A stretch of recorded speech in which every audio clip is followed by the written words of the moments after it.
community has a lot more debt. I think, if you get into the absolutes, the saying, well, one community has $1 million in debt and the other one has $1.1 million, I think that's kind of maybe squabbling over numbers. But if one had $15 million in debt and one had no debt, maybe that would make it more difficult to do the merger. So I think, but maybe it's actually just coming up with a real ratio.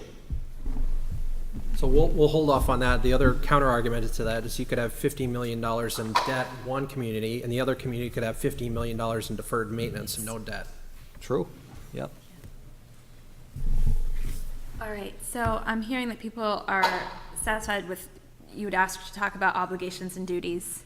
And John, did you have another? Yeah, I just wanted to say that there's a difference between obligations and principles. And what I described to you were what I regard as principles, though you might think of them as differently. But I think the obligation can be stated pretty simply, that we have an obligation to carry out the directives of the General Assembly.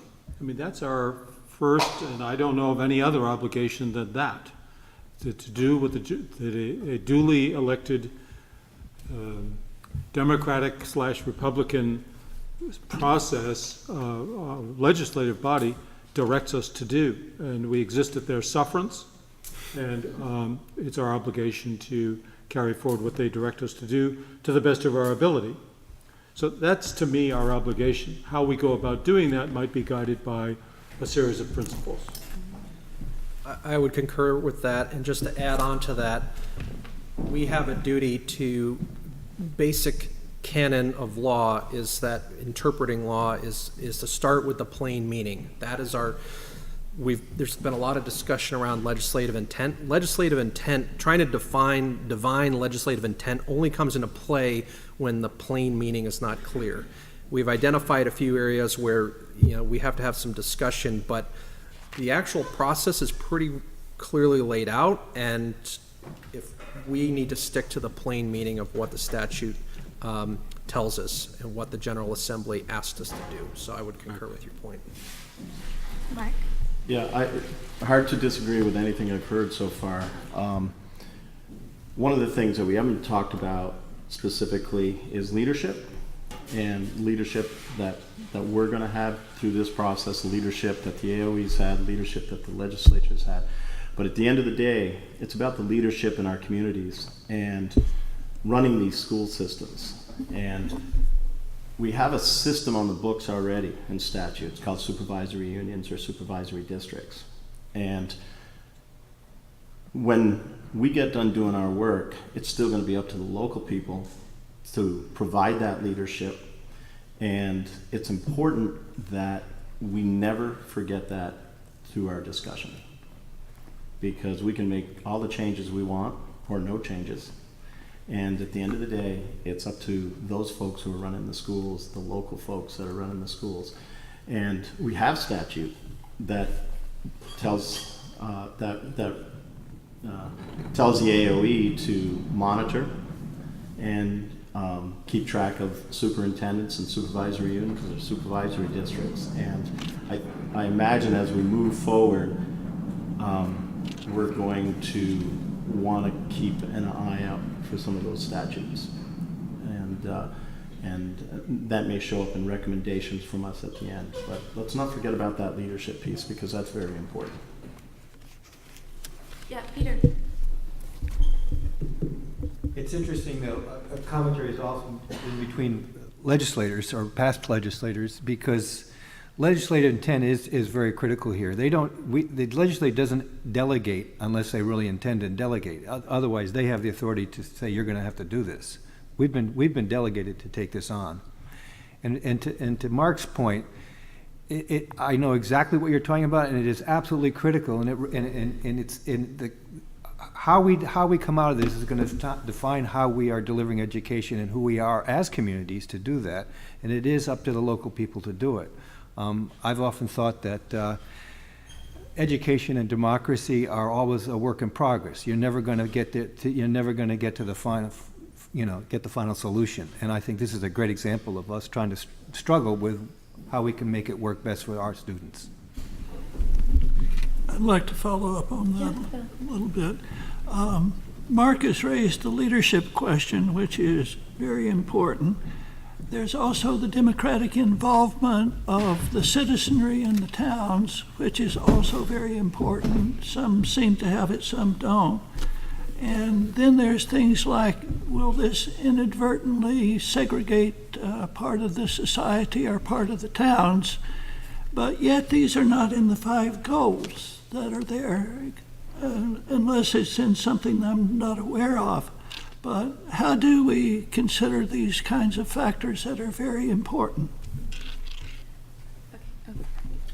It may not be in the 5 goal, well, it is implicitly in the goal around equity, but actually one of the criteria in the voluntary phase, the only mention, ironically, of geographic isolation is in a paragraph that discusses geographic isolation and also isolation on the basis of fiscal capacity and socioeconomic disparity. And the board was actually required in that provision to ensure that those communities were not isolated, because the concern when the legislature was writing this is that there would be quote unquote undesirable districts that would be orphaned off. So it's interesting. There's been a lot of discussion about geographic isolation, but to your point, Bill, that was actually something that was considered, discussed, and is actually written into the section governing voluntary mergers. It's nice to have the preschoolers. I love that. That was great. All right. So at this point, are people ready to transition to thinking about the development of guiding principles and are okay with what the law says? And I appreciate all the references back to the law, because I think that's what's grounding us, and that's what we get our authority from, and that's, as Peter was just saying, a task we were delegated to do. And it was an interesting way. It was not put to us through rulemaking. It's very specific. It's that the secretary writes a plan and we either adopt it or amend it. And so it was very deliberate. The legislature did not send it back to them. So, I mean, that was in the process. If it was rulemaking, it would have. So there's a distinction there in how it was set up. Stacy. Yeah, I just was thinking, I just want to echo, Krista, what you just said, because it doesn't say the secretary shall develop and publish a plan, and then the state board should develop and publish their own plan, and then we'll see where there's overlap. And I think that's a distinction that we might want to consider, that the point is for us to react to what's proposed. At least that's how I read that, and I think that helps guide perhaps some of the guiding principles. So getting to some of these guiding principles, there's been a lot of talk about what's possible and what's practicable. And so in the secretary's plan itself, I found it most useful, and I'm not sure if other board members, going through, and there are certain pages where the secretary defines those and the principles that the secretary has about what's possible and what's practical. The first one is on page 25, so of the actual state plan.